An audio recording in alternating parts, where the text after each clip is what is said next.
इन तीनों पर FIR दर्ज हो गया है। मगर इन तीनों से जुड़ी बात जो मैं आपको बताने वाला हूं वो होश उड़ाने वाली है। कल सुप्रीम कोर्ट में सुनवाई हुई और इस पत्रकार अर्नब गोस्वामी की पैरवी कर रहे थे हरीश साल्वे। ये शख्स हरीश साल्वे। और क्या जानते हैं कि इस शख्स ने अदालत में क्या कहा कि इस मामले को CBI के सुपुर्द कर दिया जाए। केंद्र सरकार, बीजेपी के सरकार के अंतर्गत आने वाली CBI के सुपुर्द कर दिया जाए। क्या आप भूल गए हैं कि इसी सुप्रीम कोर्ट ने CBI के बारे में आज से 6 साल पहले क्या कहा था? 7 साल पहले 2013 में कहा था कि यह पिंजरे में बंद तोता है। अब स्क्रीन पर देखिए, यही पत्रकार जो आज कह रहा है कि मामले को CBI में शिफ्ट किया जाए, उसने इस मुद्दे पर बहस की थी। ये देखिए, जब ये टाइम्स नाउ में काम करता था तो उस वक्त CBI तुम्हारे लिए तोता था और आज तुम उसी CBI के शरण में जा रहे हो। वो CBI जो बद से बदतर होती गई है। बांद्रा में यह भीड़ जुटी थी। क्या आप जानते हैं इस पत्रकार ने इसी बांद्रा में कोई मस्जिद है, इसमें इसने हिंदू मुस्लिम लिंक जोड़ दिया था।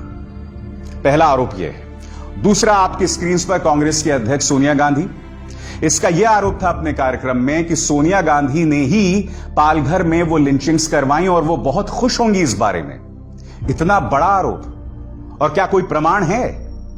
और इसके बाद बांद्रा में जो ये भीड़ इकट्ठा हुई थी, इसके बारे में इस शख्स ने कहा था ये सब भाड़े के टट्टू हैं। इन गरीब मजदूरों को इस आदमी ने भाड़े के टट्टू और अभिनेता बताया था। क्या आप जानते हैं कि यह आलसी पत्रकारिता की, नकलची पत्रकारिता की मिसाल है? क्योंकि बॉयकॉट हलाल नाम का एक ग्रुप है जो फेसबुक पर चलता है, इन्होंने यह स्क्रीनशॉट चलाया, देखिए आपकी स्क्रीन पर। इस पत्रकार ने उसे हूबहू उठाकर अपने कार्यक्रम में चला दिया। भड़काऊ पत्रकारिता तो चलो मैं बात ही नहीं कर रहा हूं, यह नकलची पत्रकारिता है, आलसी पत्रकारिता है। और मैं गिरिराज सिंह से बोल रहा हूं, जिस पत्रकार को तुम डिफेंड कर रहे हो, क्या आप जानते हो कि यह शख्स तिहाड़ जेल जा चुका है? आरोप था फिरौती वसूली का। नवीन जिंदल ने बाकायदा ये स्टिंग ऑपरेशन करवाया था जिसमें ये तमाम चीजें सामने उभर कर आई थी और जिसके चलते ये जेल गए थे। बात वहां नहीं रुकी। क्या आप जानते हैं कि जब ये शख्स संपादक था एक दूसरे चैनल का, तब इन्होंने एक महिला के चरित्र के बारे में इतना गलत प्रचार प्रसार किया कि एक भीड़ ने उस महिला को लगभग मार डाला था। बाद में पता चला वो खबर झूठी थी। नतीजा यह हुआ कि यह शख्स सुधीर चौधरी, जो कि संपादक था उस चैनल का, उस चैनल को 1 महीने के लिए बंद कर दिया गया था। गिरिराज सिंह आखिर इस शख्स का समर्थन कर रहे हैं। बात यहां नहीं रुकती, मैं वापस आपको लेना चाहूंगा उस शख्स की ओर जिसकी कल पैरवी हरीश साल्वे ने की थी। क्या आप जानते हैं यह पत्रकार जो खुद को निष्पक्ष कहता है, जब पुलिस ने पूछताछ के लिए बुलाया था तो ये तमाम चेहरे उसके पक्ष में आए थे।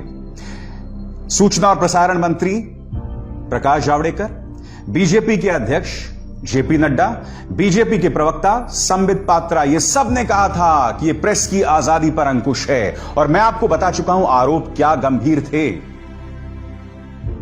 तब भी जब यह शख्स कह रहा है कि मुद्दे को CBI ट्रांसफर किया जाए, तब भी किसी को कोई हैरत नहीं है कि किस तरह से एक पार्टी के लिए मानो इन लोगों ने प्रचार प्रसार शुरू कर दिया है और उसी के चलते यह मामला चल रहा है। सबसे पहले राणा युग नाम की ये पत्रकार पूछती हैं कि गृह मंत्री अमित शाह कहां हैं। बहुत ही वाजिब सवाल है, क्योंकि आप जानते हैं दिल्ली के दंगों में भी अमित शाह पूरी तरह से नदारद थे।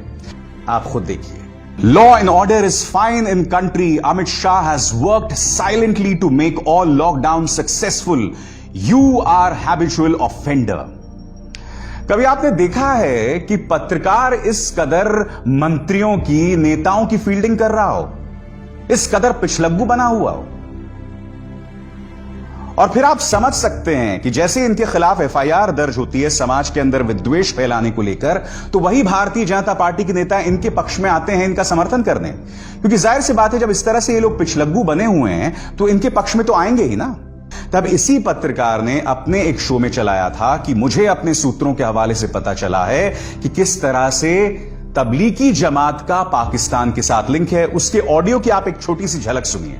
कोरोना पर आप लगातार पिछले कई दिनों से तरह तरह की खबरें देख रहे हैं, लेकिन आज आर पार में खबरों का नहीं बल्कि एक बहुत बड़े खुलासे का दिन है। और यकीन मानिए ये खुलासा इस वक्त देश की सबसे बड़ी खबर भी है, क्योंकि भारत में फैले कोरोना वायरस के कुछ तार सीधे तौर पर पाकिस्तान से जुड़ गए हैं। आज मैं दिल्ली पुलिस से पूछना चाहता हूं, इस शख्स ने एक बहुत गंभीर आरोप लगाया है कि तबलीगी जमात के पाकिस्तान के साथ लिंक्स हैं। क्या दिल्ली पुलिस इस पर अपना रुख साफ करेगी? और दूसरी तरफ आपके स्क्रीन पर इंडियन एक्सप्रेस के महेंद्र मनराल एक खबर करते हैं कि मौलाना साद को लेकर जो ऑडियो चल रहा था वो डॉक्टर्ड है, उसमें कई ऑडियोज मिक्स किए गए हैं। बाद में महेंद्र मनराल को पुलिस बुलाती है और 3 घंटे तक पूछताछ करती है। महेंद्र मनराल की यह खबर जो है वह पूरी तरह से दिल्ली पुलिस के सोर्सेस पर बेस्ड है। आज मैं सवाल पूछना चाहता हूं, तुम 3 घंटे तक क्या पूछताछ कर रहे थे? क्या तुम यह पूछताछ कर रहे थे कि महेंद्र मनराल को यह खबर किसने लीक की दिल्ली पुलिस से? क्या तुम यह जानने की कोशिश कर रहे थे? और अगर महेंद्र मनराल को लेकर तुम इस खबर को लेकर 3 घंटे तक पूछताछ कर रहे हो, तो उस दूसरे वाले पत्रकार को जिसने यह दावा किया था कि पाकिस्तान के लिंक्स हैं तबलीगी जमात के साथ, क्या तुमने अब तक उससे बुलाया है, उससे पूछताछ की है? क्या यह सवाल वाजिब नहीं है? क्या यह मेरी कल्पना का ही एक परिणाम है जो मैं इस तरह से आपसे सवाल पूछ रहा हूं? बताइए दोस्तों। मैं आपको बताना चाहता हूं कि सोच जो है इस वक्त दिल्ली पुलिस की और इस सरकार की किस कदर है। आपके स्क्रीन पर यह है bureau of police research and development. यह क्या करती है मैं आपको बताता हूं कि आप इन वेबसाइट्स पर निगाह डालिए।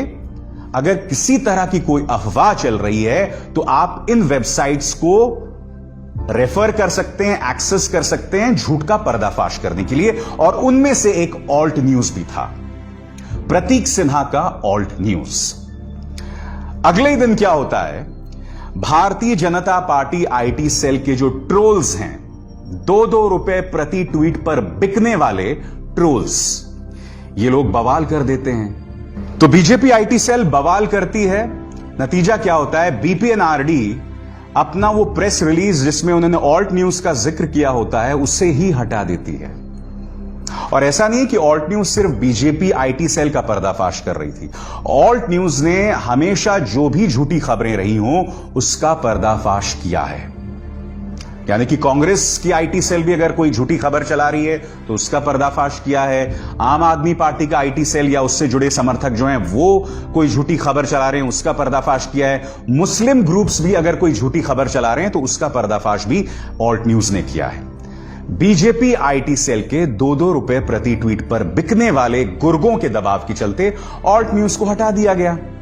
मैं आपको बताना चाहता हूं ऑल्ट न्यूज के जो संपादक हैं उन्होंने क्या कहा है, इस पर आप गौर कीजिए। Yesterday, BPRD India released a document which listed alt news as a resource that could be consulted to debunk and investigate misinformation. What followed was a complete meltdown of the right wing and widespread outrage, which now led to the document being taken down. गौर कीजिएगा इस बात पे, what sort of message does this send to police establishment? That internet trolls matter more to this government than the honor of the police? That they would rather shame the police than offend the trolls? This is very sad. क्या बोल रहे हैं प्रतीक सिन्हा कि ये internet trolls ज्यादा अहम है सरकार के लिए बजाय कि दिल्ली पुलिस? क्योंकि ये फरमान किसी और ने नहीं बल्कि दिल्ली पुलिस ने जारी किया था और बाद में दिल्ली पुलिस ने बीजेपी आईटी सेल के दबाव के चलते ऑल्ट न्यूज को हटा दिया। मैं जानता हूं दोस्तों, मैं फिर दोहरा दूं कि कमल कीचड़ में खिलता है, मगर यह सिर्फ कीचड़ नहीं है। इस कीचड़ के अंदर बिच्छू हैं, सांप हैं, कीड़े हैं, मकोड़े हैं। कमल को इस बात को समझना होगा कि अगर आप यह सोच रहे हो ना कि कीचड़ में कमल खिल जाएगा, नहीं, ऐसा नहीं है। इस कीचड़ के अंदर जो कीड़े मकोड़े हैं वो कमल की जड़ों को धीरे धीरे धीरे धीरे करके खा जाएंगे, तब कमल क्या करेगा। और अगर इस तरह से कैंसर से ग्रसित कमल पूरे देश में खिलेगा तो देश को इसकी क्या कीमत चुकानी पड़ेगी, वो तो दिख ही रहा है ना कोरोना संकट में।